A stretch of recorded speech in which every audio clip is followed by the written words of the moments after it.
Happy Sunday. Beautiful day here in the neighborhood. Summer is here. Feel it. I got some emails afterwards for my Ashkenazi brothers and sisters saying that they also love the warm weather. I hear you. I hear you. Of course, my Sephardi side would say there's a Sephardi in everybody. There's something about warm weather people. But everybody's awesome.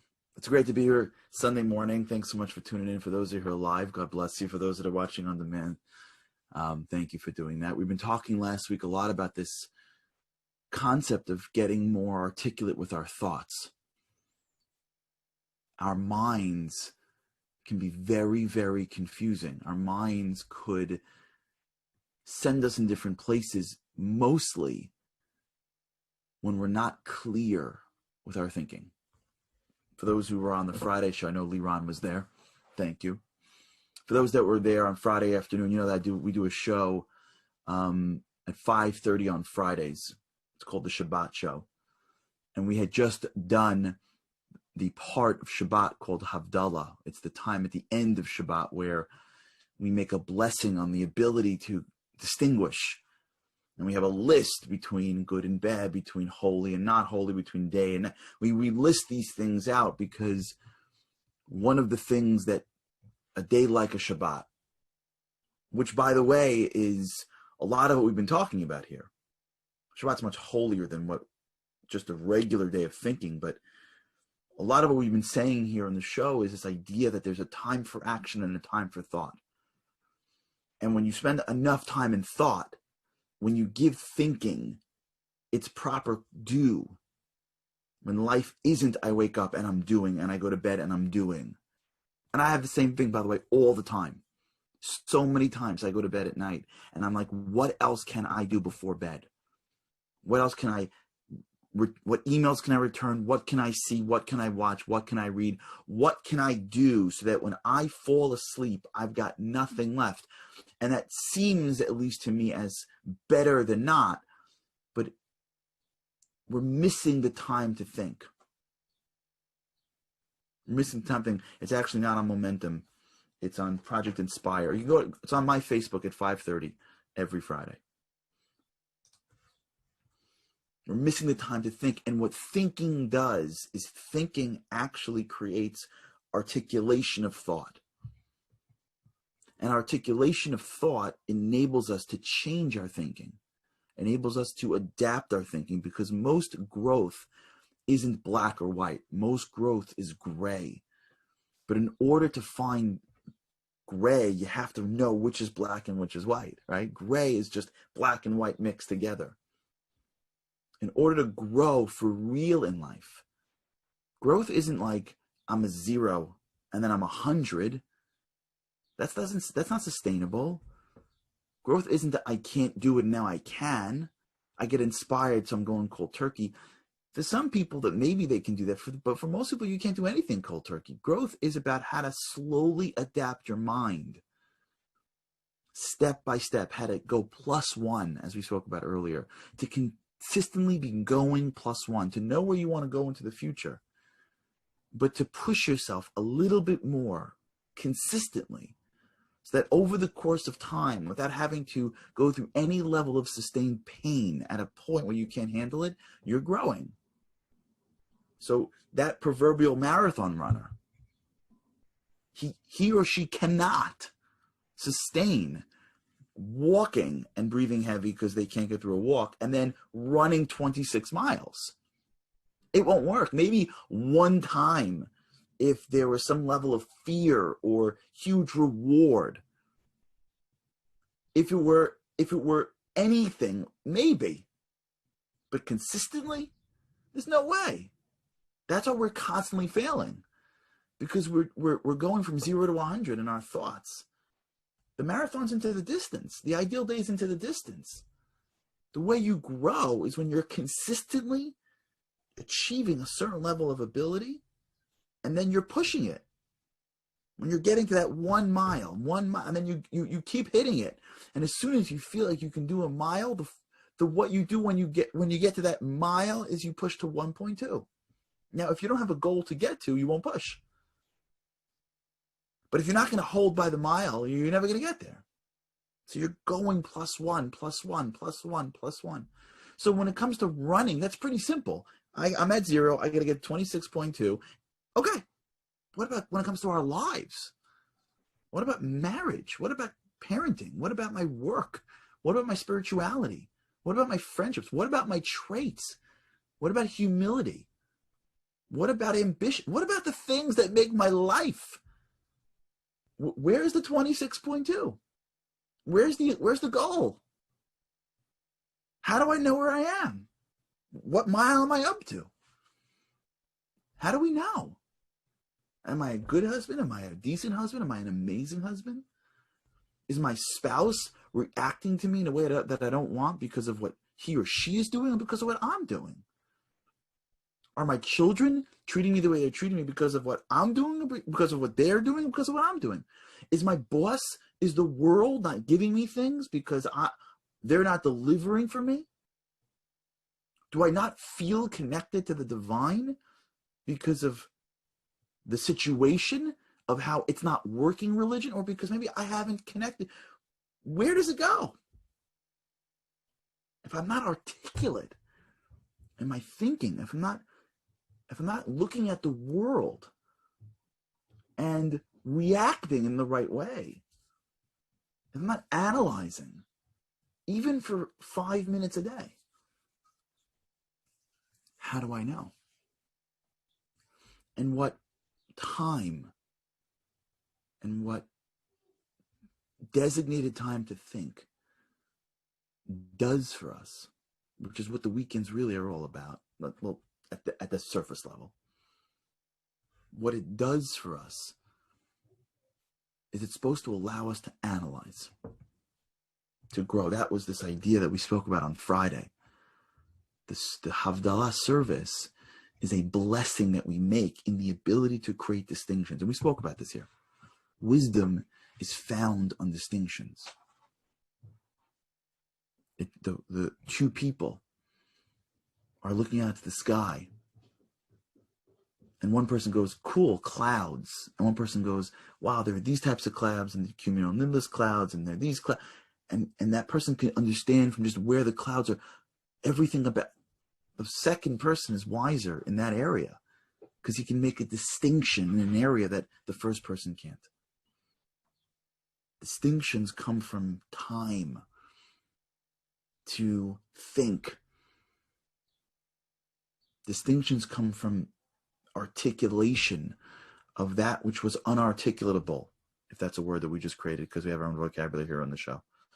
Because it was all just sort of lost in some general thoughts that are just hanging around my head. And that comes when we spend time not only thinking, I believe, but when we spend time writing. And we spoke last week about this idea of journaling. How important it is that we write down our thinking. You don't have to have the best penmanship. You don't have to write, nice prose. You don't have to be a writer. You just have to take the time to write down our thoughts, to write down our judgments. This is a piece of advice I got early on in life, that when I do it, it's helpful. When I forget, it's not. When you're about to make a judgment call, you ever get stuck between two decisions and you don't know what to do, write down the decision you're going to make and why. And what will happen is many times, once the decision is made and it's over, and you see if it was a good or bad decision, you get to come back to it and understand what was wrong with your thinking so that you can adapt your thinking the next time. Versus like, bad decision happens, all right, it didn't work out, you're upset, you made the wrong call, and then you just continue on, and you can making the circumstances may change, but the decision-making ability may be exactly the same. By taking the time to journal, by writing, by articulating, what we're doing is we're building out our thoughts to be like codes that we can fix. Right? When there's a broken code somewhere, you can fix it. That's how when Apple sends you their iPhone, and then they find that all of a sudden later, every couple of days, you have updates on your phone. What is that? Well, they send it out to the world, and everybody responds back with the problems. And they didn't realize that when you put the camera on and the flashlight on and you got the thing on, then the whole thing crashes. They don't realize that when you upload something and if you're uploading it, it loses. They don't know. Can they come up with every single scenario? Is it possible in the bajillion ways in which we use our phones that Apple can think of everything? Of course they can't. So what they do is they put it out there. It's called MVPRI. MVPRI is one of the greatest ways in which companies grow today. It's one of the greatest ways in which we need to grow today. That stands for minimum viable product, rapid iteration. You put out to the world the best you have. Stop waiting for it to be perfect. Nothing's ever going to be perfect. Minimally viable. Whatever is viable. But you have to iterate rapidly. Always growing, always changing, always growing, always changing. Listening for feedback. It's an amazing thing, right? Think about what Apple has done to us. They send us a phone. People line up on the streets. They can't even afford it. It doesn't matter. They line up on the streets. They buy a phone knowing that in a year from now, they'll need a new one. Can you imagine? I'm selling you a product that you know will be you know that you're not going to ever touch in 3 years. But you'll buy it anyways, just for the next year, for the next 2 years. And then not only that, but you know they've got stuff in it. It's called bugs. There's stuff that doesn't work. And so what happens is they sell it to you, and they're constantly getting the feedback from how people are using it. They're hearing about it. They're seeing it. And what's happening is as they're getting the feedback, they're creating new code to adapt to the problems. They're fixing this. They're adding this. And they're sending you on your phone software updates so that you can literally fix your phone. And it gets 1% better every month or two. So by the time in the use of your phone, they get smarter and the phone gets better. If you notice, always just fixing bugs. And if you notice what they're fixing, if it goes through, they'll scroll through, they'll tell you what they're fixing. What they're fixing are like little nuances. It's like the craziest. I'm like, how did you know that when this open and this is open, it doesn't really connect to each other? The answer is somebody probably complained, or they're watching it. There's a great story with Elon Musk and his company Tesla, where one of his, the whole Tesla's a computer. Where one of his cars, one of the people driving his cars, broke down on a highway in a desert. And immediately, as he was breaking down, they were getting all these alerts back at headquarters because their computers were tied into the main computer.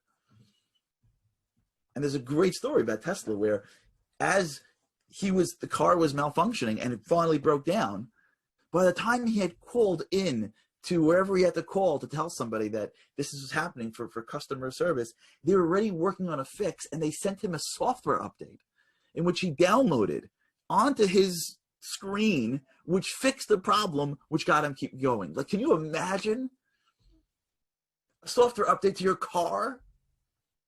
It's incredible. It's because someone sees code. No one's like offended. The car's not like, I'm a nobody. The car's not like, well, I kind of feel like I'm not in the mood to drive. So why? Maybe I should call my friend to validate my feelings. The car's got code. It's just code. When you learn how to play with the codes, you can fix the software. So much of our lives is fixable, but we're so dramatic about it. Why does it happen to me for? How come I'm like this? How come he's not like this, but I'm like this? Why is this happening for? They all hate me. I'm never gonna. Maybe. But that's not our job. Our job is MVPRI. God's like, you're minimally viable. Yeah, you're not great. Because if I made you great, why would you be here for? If I made you perfect, why would I need you?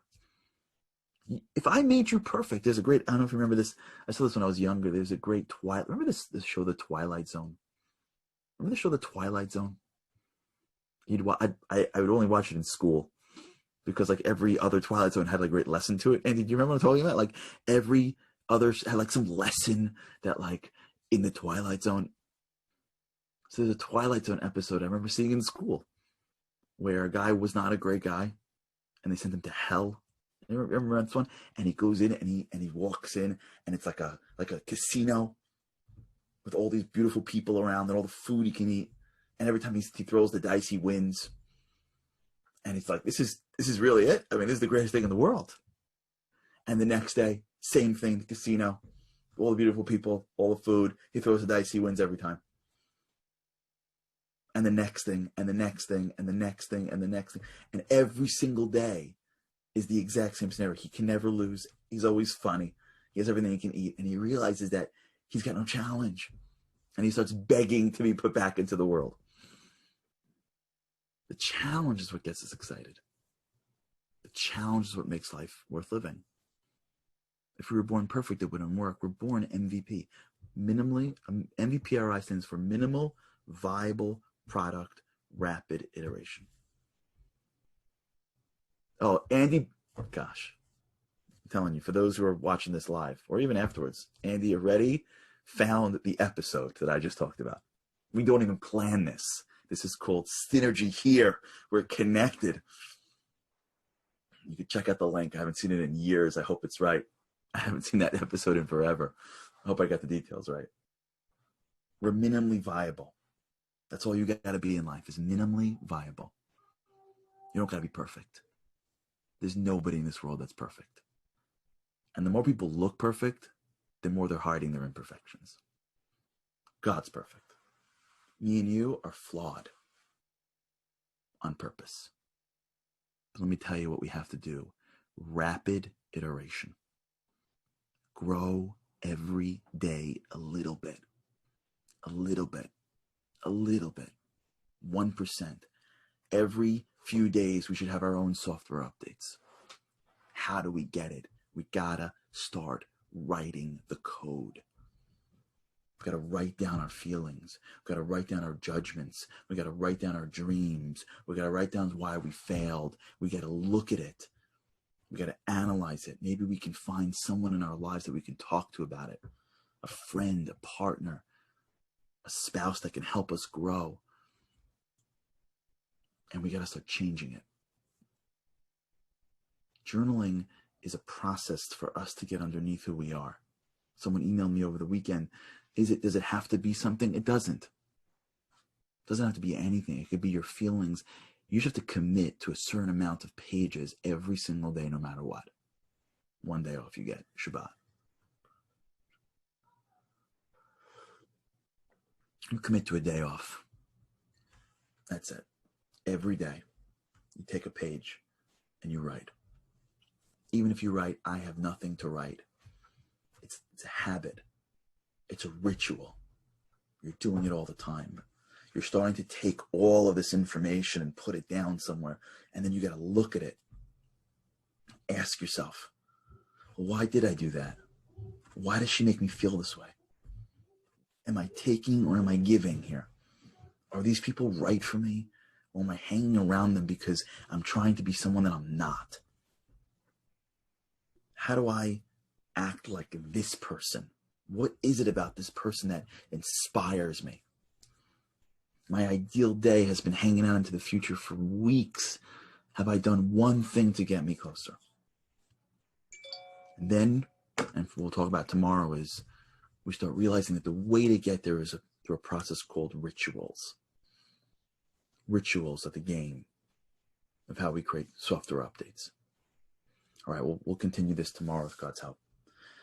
Thanks everybody for tuning in. It's great to be here with you again with God's help. Hope we have another great week together.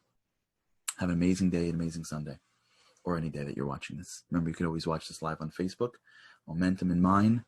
You can watch this on Zoom, or you can watch this afterwards on my Instagram, on my YouTube, LinkedIn, or Twitter. Have an awesome day, and with God's help, can't wait to see you again tomorrow. Thanks, everybody.